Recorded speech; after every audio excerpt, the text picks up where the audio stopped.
तर नाशिकसहच सांगली आणि जालन्यात सुद्धा पाऊस झालाय। अगदी या दोन्ही जिल्ह्यांना, या तीनही जिल्ह्यांना पावसानं झोडपलाय।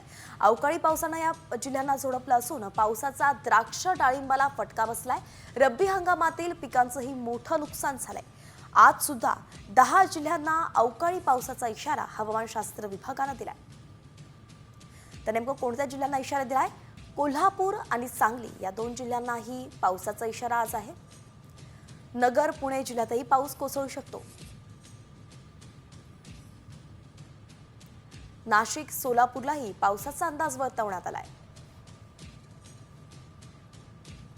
रायगड, रत्नागिरी आणि सिंधुदुर्गातही अवकाळी पाऊस बरसण्याची शक्यता आहे। एकंदरीतच ही 10 जिल्हे आपण पाहिले, नाशिक, सोलापूरचाही यामध्ये समावेश आहे। या 10ही जिल्ह्यांना पावसाचा फटका बसू शकतो।